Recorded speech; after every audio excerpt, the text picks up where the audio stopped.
So guys, today we'll be talking about Prime Minister. I'm reading from the book. I'm Lakshmi Kant. I would also suggest you to kindly read with me for better understanding. So in the scheme of parliamentary system of government that India follows, the government provided by the constitution, the president is the nominal head of the authority. That is, he is a de jure executive. That is, he is just a symbolic or a ceremonial head. Whereas the prime minister is a real executive. He is a de facto executive. In other words, president is the head of the state, while prime minister is the head of government. So if you see who is the real head, PM is the real head. He is also the head of the government. While the president, if you see, president is the nominal head and he is the head of the state. That is the center. Understood?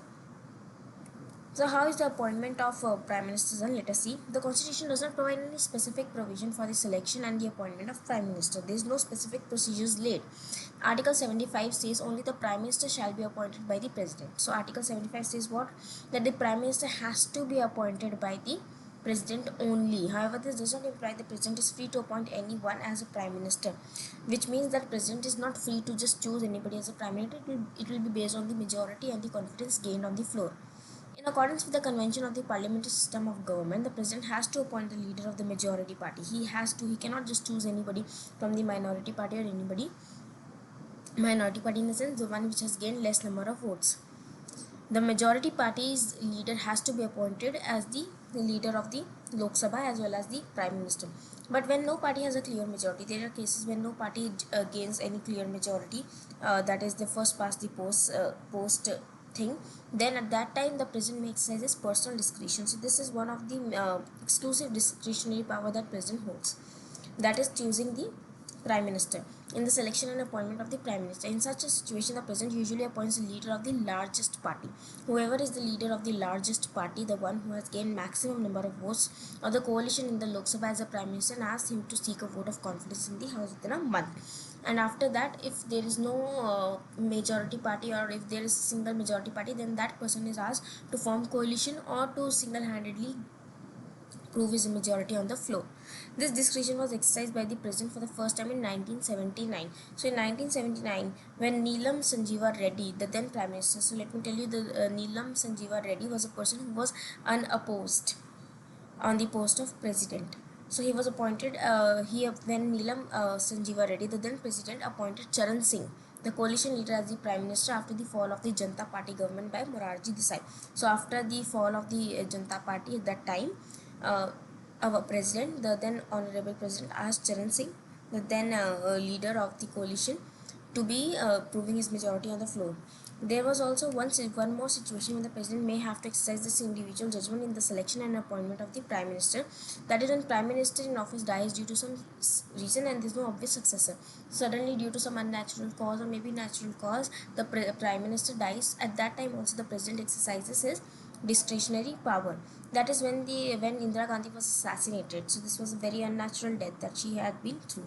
So in 1984, when Indira Gandhi was assassinated, the then President Zail Singh appointed Rajiv Gandhi as the Prime Minister by ignoring the precedent of appointing the caretaker Prime Minister. So what do you mean by caretaker Prime Minister? Caretaker Prime Minister is the one who comes to power at the time when the serving Prime Minister is no more, or has for some reason been out of the office. On the death of Jawaharlal Nehru and Lal Bahadur Shastri, when the leadership was contested, the president made this is basically a temporary arrangement by appointing the senior most minister of the prime minister. By then, it was considered the senior most person shall be serving as the caretaker until the formal selection has to be held. Both times it was Gurzari Lal Nanda who acted as the prime minister. But when Indira Gandhi was assassinated, her son Rajiv Gandhi was asked to serve as the prime minister. Later on, the Congress parliamentary system unanimously elected him as a leader. Later on, he was elected as a leader, but usually it was a convention followed that the senior most person of the party will then be serving as the prime minister, as a caretaker prime minister. But here the convention was changed and Rajiv Gandhi was appointed as the prime minister. However, on the death of an incumbent prime minister, the ruling party elects a new leader. The president has no choice but to appoint him. That is, president works on the advice of the council of ministers and the prime minister. We already know this. But when supposedly prime minister dies due to some reason, or there is some reason that there's a fall of the government, at that time the prime minister is not in a condition to advise the president. Then the president exercises discretionary power of selecting the prime minister. or appointing the Prime Minister.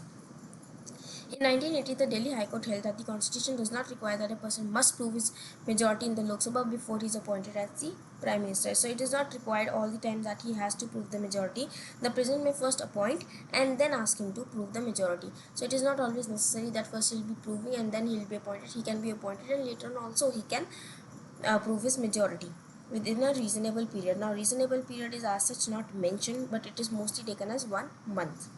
For example, Charan Singh, VP Singh, Chandrasekhar in 1990, and PV Narasimha Rao, Vajpayee ji, Devagowda, I.K. Gujral, and others were appointed as Prime Minister in this way. That is, first they were made the Prime Minister and then they were asked to prove their majority. In 1997, the Supreme Court held that the person who is not a member of either house of the Parliament can be appointed as a Prime Minister for 6 months. That is, he can be Prime Minister, serving Prime Minister for 6 months, but after that, he has to become a member of the Parliament. Supposedly, if X person comes and he's not a member of either of the house, then what he can do is that he can serve as the Prime Minister, but within 6 months he will have to prove to be a member of either of the house, be it Rajya Sabha or Lok Sabha. And in case if he ceases to be doing that, then he cannot hold the position of Prime Minister anyway, and then there will be by-elections. Constitutionally, the Prime Minister may be a member of any of the two houses. For example, three Prime Ministers, Indira Gandhi, Devagowda, and Manmohan Singh himself, were the members of Rajya Sabha. So you need not always be from Rajya Sabha or from either from Lok Sabha. You can be from either house. But in Britain, it is mandatory for the Prime Minister to be a member of the lower house. In our case, it is not mandatory. So when we ask about the qualification of the Prime Minister to be appointed as the Prime Minister, so you can say either 35 years of old or 25 years of old, depend on whether he's from Lok Sabha or Rajya Sabha. Let us see what are the oath and the salary and the term. Before Prime Minister enters upon his office, the President administers him the oath of office and secrecy. So here there is another clause, secrecy, added to the Prime Minister. In President, you do not have secrecy. In President, you just have that he'll be preserving, defending the constitution, and he'll be serving the nation. But in this case, the Prime Minister himself will also have to take an oath of secrecy. In his oath of the Prime Minister swears he bears true allegiance and faith to the Constitution of India, that he will be true and allegiant to the Constitution of India. He will uphold the sovereignty and integrity. He will to faithfully and conscientiously discharge the duties of his office, and to do right to all manner of people in accordance with the Constitution and the law, without fear or favor, affection or ill will. That is, he will be serving the people without any ill will. In his oath of secrecy, the Prime Minister swears that he will not directly or indirectly communicate or reveal any person, any matter brought under his consideration to be become. That is, he will not, speak out any such secret or any such information that might be a threat to the national security. And he will never, speak out anything that is a threat to the national security, as I already mentioned. But he can speak that only when he is required to discharge his duty. Supposedly, if there is some information that is under RTI, and then he will have to, dispense that information. So in that case, he will have to be telling the information, discharging his duties as such a minister.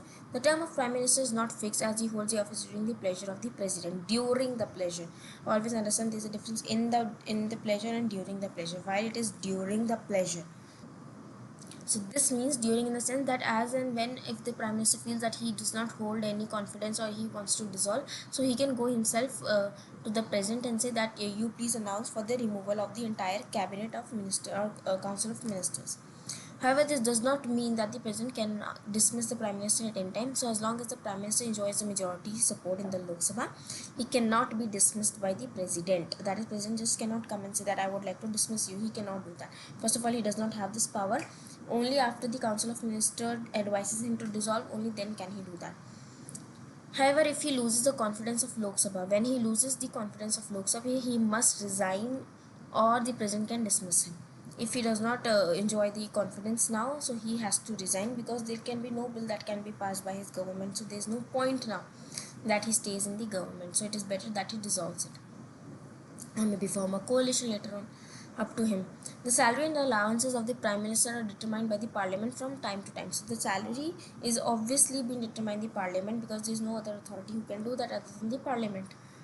He gets salary allowances that are payable to a member of a parliament. He's just a prime minister. He's a minister, but out of them, he's the prime one. That is just the most superior one. Superior in the sense, not the superior, but he's the most important one.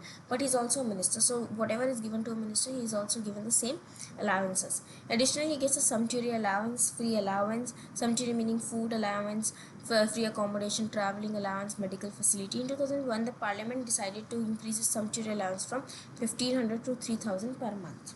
So it has been increased. It is not of very important, so you need not remember the digits very precisely. Powers and functions of the prime minister. Let us see what are the functions that the prime minister dispenses. Now we will see in relation to different stakeholders. All right. So first of all, in relations to council of minister, where he is heading, this is one of the most important council, and he is the head of the council of ministers. The Prime Minister enjoys the following power as he head the Union Council of Ministers, that is Union, that is a center. So he recommends people who can be appointed as minister by the President. So he only tells the President, if you must have seen the oath this year, I mean the last oath of 2019, you must have seen Ramnath Kovind was giving them the scroll as well as administering their oath, all the ministers. So all of them were Council of Ministers that were appointed by a President, but they were recommended by Prime Minister. The President can appoint only those persons as minister who are recommended by the Prime Minister. He allocates and reshuffles various portfolios among the ministers. Similarly, like in the previous term of Narendra Modi, Nirmala Sitharaman was heading defense.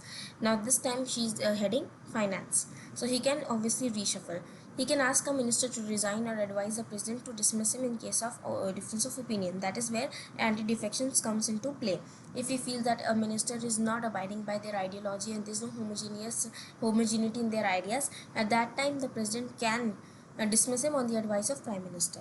He presides over the meeting of Council of Ministers and influences its decisions. That is, his decision will be the final say. Obviously, he will take the recommendation from the Council of Ministers, but whatever will be the final decision of the Prime Minister shall be considered the final verdict. He guides, directs, controls, and coordinates the activities of all the ministers. So all of them are under his supervision. He can bring about the collapse of the Council of Ministers by resigning from the office. That is, if he resigns or he submits his resignation, the entire Council of Ministers automatically dissolves. So all of them actually, if we say, you can say that Council of Ministers enjoy during the pleasure of prime minister, but that is not the truth. Obviously they enjoy during the pleasure of the president, but we can say if the prime minister resigns, the entire council has to resign. Since the prime minister stands at the head of the council of ministers and the others cannot function when the prime minister resigns or dies, in other words, a resignation or death or an incumbent prime minister automatically dissolves the council of ministers and thereby generates a vacuum. The resignation or the death of any other minister, on the other hand, merely creates a vacancy. Supposedly, prime minister dies, then that is a big thing. Then the entire council basically dissolves. But if amongst any of them, any other minister dies or something, so it just creates a vacuum. Just like Arun Jaitley or Sushma Swaraj, had they been during the council, had they died while they were serving. A few of them have died during their office. So at that time, it just creates a vacuum, and somebody else comes to fill in. In relation to the president, let us see how is his relations to the president. When the prime minister enjoys the following powers in the president, to the president, that is, he is the principal channel of communication. So basically he bridges the gap between the council of ministers and the president. It is the duty of the prime minister to communicate the president all the decisions of the COM, obviously council of ministers, whatever they'll be deciding amongst themselves.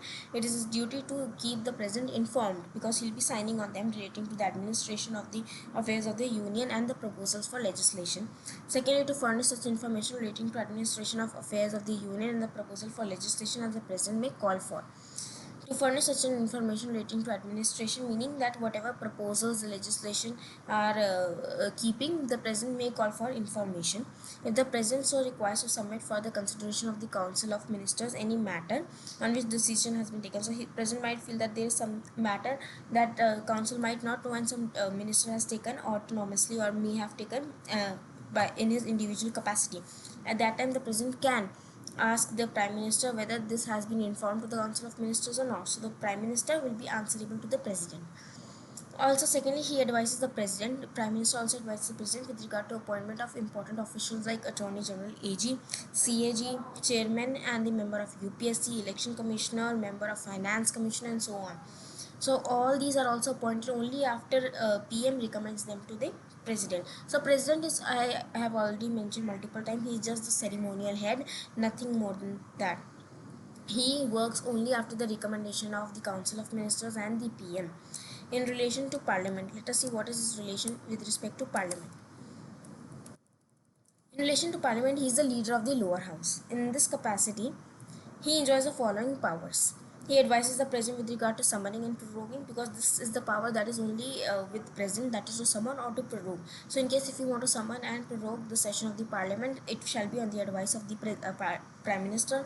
He can recommend dissolution of obviously Lok Sabha. If he gives the resignation, prime minister gives the resignation to the president, then the entire Lok Sabha is dissolved. He announces government policies on the floor of the house. So he is the one who actually announces all of this PM Kisan and etc etc. All those policies which have been devised by the COM shall be declared by him on the floor of the house. What are his other powers and function? Let us see. So this is the executive body that was made, the Niti Aayog.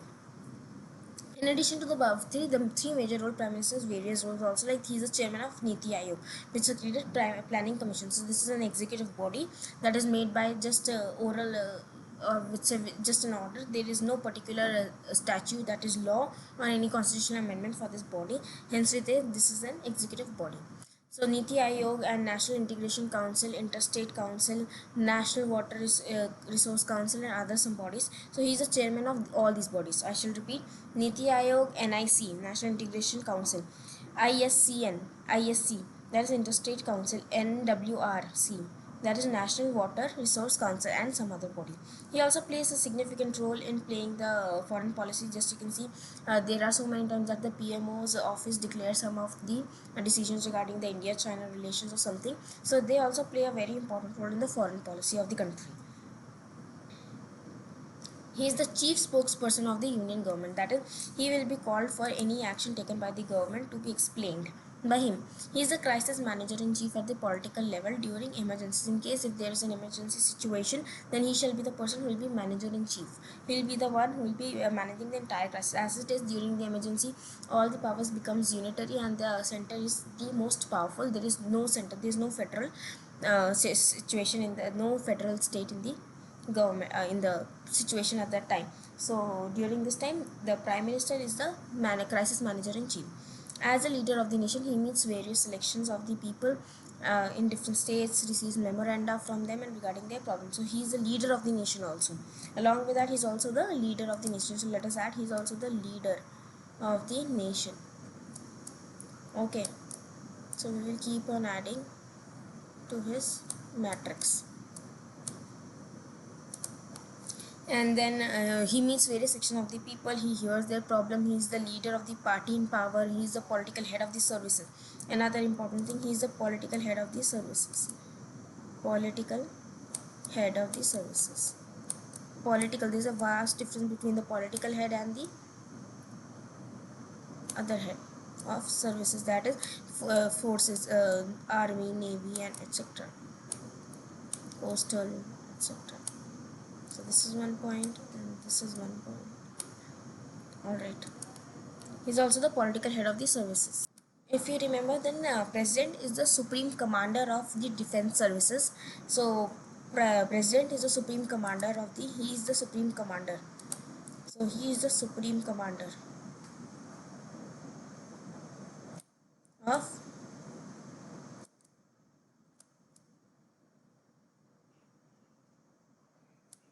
defense services. Okay, and who is the prime minister? Prime minister is the political head.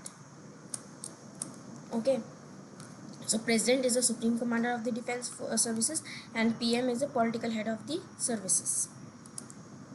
Thus, the Prime Minister plays an important role and highly crucial role in political administrative system in the country. Dr. B.R. Ambedkar stated, if any functionary under our constitution is to be compared with US President, he is the Prime Minister, not the President. So we can say, if we actually want to compare the two systems of India and US, then we will say that the President of US and the Prime Minister of India will be actual ones to compare, and not the president and the president, because our president is just a ceremonial and symbolic head, nothing more than that. So what are the roles and description? Let us see. The The various comments made by eminent political scientists and constitutional experts on the role of Prime Minister in Britain uh, holds good in Indian context also. So these are below. Like Lord Morley, he said Prime Minister is the primus inter pares amongst first amongst the equal, and the keystone of the cabinet are. He said the head of the cabinet is the primus inter pares and occupies a position which so lasts as long is one exception and peculiarity, that is he is the one who is the prime importance, he is the key stone species of our entire government. Herbert Marrison, as the head of the government, he, that is the prime minister, is primus inter pares, but it is today for too modest an appreciation of the prime minister's position. That is, he is again, Herbert Marrison also says that he is the most important person. Then Sir William Werner Harcourt says that he is the interstellar luna minor, that is, he is a moon among the lesser stars. Then Jennings says he is rather a sun around which planet revolve. He is the keystone of this constitution. All the roads in the constitution leads to prime minister eventually. H.J. Lusky says on the relationship with prime minister, the cabinet, he said that the prime minister is the central to its formation, central to its life, central to its death. He describes him as a pivot around which the entire government machinery works. Again, the crux is that he is the pivotal authority. He is the most important one. H.R.G. Greaves means the government is the master of the country, and he, that is the prime minister, is the master of the government.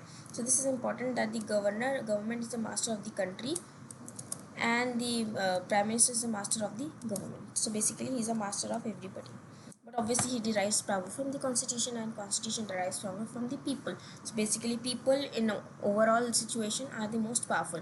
Monroe, he calls prime minister as the captain of the ship of the state. He calls prime minister as the captain of the ship of the state. Ramsay Muir, he described prime minister as the steersman of the steering wheel of the ship, that is, he is the one who steers the entire thing. The role of prime minister in the British Parliament government is so significant and crucial that the observers like to call it prime ministerial government also. Similarly, we can also call our government as prime ministerial West. In there, they also call Westminster government. Here, we just have prime ministerial government. This R.H. Crossman says the post-war epoch has been the final transformation of the cabinet government into prime ministerial government.